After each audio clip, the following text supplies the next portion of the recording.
और वहीं सदन में सीएम उमर के स्टेटमेंट पर नेता विपक्ष सुनील शर्मा ने तंज कसते हुए कहा कि ऐसा तो हो ही नहीं सकता कि गुलमर्ग घाटी में कोई प्रोग्राम हो और सीएम को इसकी जानकारी ही ना हो। उन्होंने साथ ही आरोप लगाया कि सीएम उमर के ही शह पर इस तरीके के आयोजन को किया गया है। अब सीएम उमर अब्दुल्ला सिर्फ डैमेज कंट्रोल करने की कोशिश कर रहे हैं।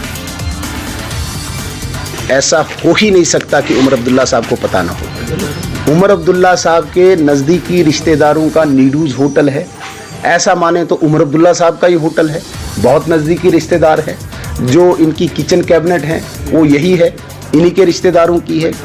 और जिस गुलमर्ग में उमर अब्दुल्ला साहब मुझे लगता है कि हफ्ते में एक चक्कर लगाते हैं घूमने के लिए, अपने शौक पूरे करने के लिए, कभी स्कीइंग, कभी गॉगल लगा के आनंद लेने के लिए, ऐसा कैसे हो सकता है। और ये भी सुनने में आया कि कल या परसों उमर अब्दुल्ला साहब का विजिट है वहाँ पे। तो ये जो प्रोग्राम था ये प्री विजिट प्रिपरेशन थी उमर अब्दुल्ला साहब के लिए।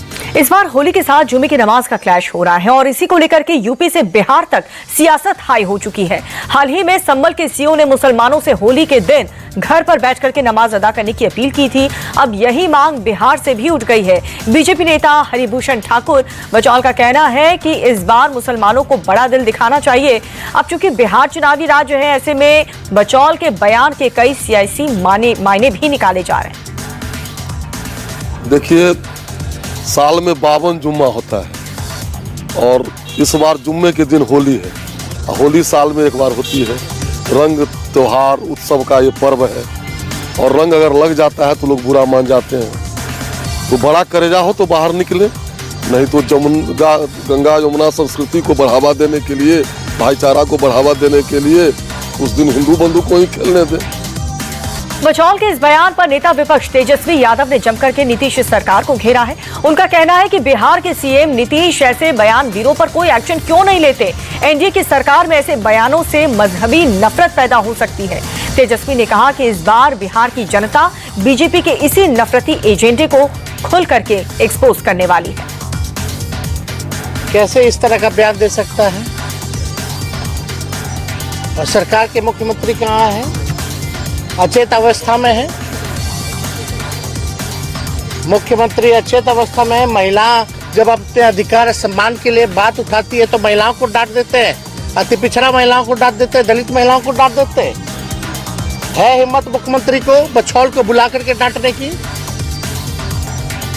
आरजेडी नेता राबड़ी देवी ने भी बचौल के इसी बयान पर रिएक्शन दिया है। उन्होंने कहा है कि अब जनता ने तय कर लिया है कि इस बार बिहार से बीजेपी प्लस नीतीश की विदाई फिक्स है। ऐसे में जिसे जो कहना है मर्जी से कहें, जनता हर चीज का हिसाब रखेगी।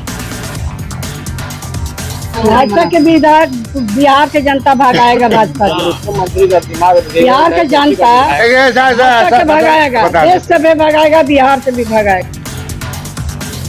और इधर यूपी बिहार में होली पर सियासी बोली खत्म नहीं हो रही। उधर महाराष्ट्र में औरंगजेब पर बवाल बढ़ता जा रहा है। सीएम फडणवीस के एक बयान के बाद से हलचल और भी ज्यादा तेज हो चुकी है। फडणवीस ने कहा था कि हमारी सरकार जल्द ही औरंगजेब की मजार को तोड़ने का काम करेगी। अब बीजेपी नेता सुधीर ने भी सीएम के इसी बयान पर इशारों ही इशारों में मोहर लगा दी है। मैंने अफजल खान के कब्र के अतिक्रमण का मैंने हटाया है तो मेरी भिन्न प्रतिक्रिया क्या होगी भैया? मैंने तो अफजल खान के कब्र को हटाया है ना। जो कब्र को 5 मई 2008 में महाविकास आघाड़ी की सरकार उसको नियमानुकूल कर रही थी, उसको मैंने हटाया है। तो महाविकास आघाड़ी के जो भूमिका है वो कब्र को कायम रखने की है, महायुति की है। किसी ऐसे औरंगजेब जैसे व्यक्ति का उदात्तीकरण नहीं होना चाहिए। वो इस देश का आक्रमणकारी था, दुष्ट बुद्धि का था। रावण के बाद औरंगजेब दुष्ट था।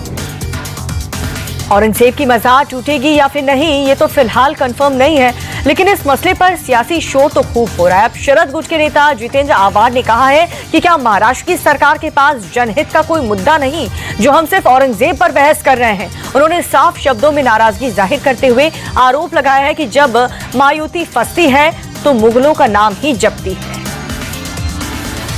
नहीं, मुझे कुछ बात नहीं करनी है। महाराष्ट्र में सिर्फ औरंगजेब का ही चलने वाला है कि कुछ गरीबों का, काश्तकारों का, कर्मचारियों का, कामगारों का, महिलाओं का भी देखा जाएगा कि सिर्फ हम औरंगजेब के ऊपर ही पूरा सेशन घुमाने वाले हैं। औरंगजेब ये कोई विषय है क्या महाराष्ट्र में उसके ऊपर 10 दिन निकालने के लिए? जब तुमको लग रहा है कि कोई ना कोई संकट हमारे पे आ रहा है, तो तुम औरंगजेब को आगे कर देते। और इस वक्त घाटी में कड़ाके की ठंड के बीच पॉलिटिकल पारा काफी ज्यादा हाई है। अब नया बवाल गुलमर्ग में हुए एक फैशन शो को लेकर हुआ है। सीएम उमर अब्दुल्ला ने कहा है कि रमजान के पाक महीने में ऐसे आयोजन से कई लोगों की भावना आहत हुई है। ऐसे में शो को ऑर्गेनाइज करने वाले इसके लिए माफी मांगना चाहिए उन्हें।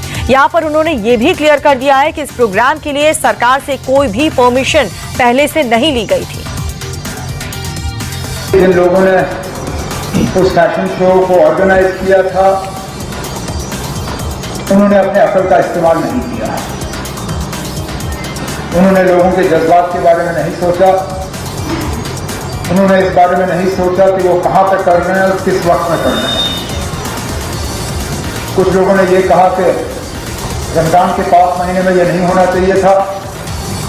मैं तो ये मान के चलता हूं कि जो मैंने देखा वहां पर वो तो रमजान छोड़िए साल के किसी भी दिन वो नहीं होना चाहिए।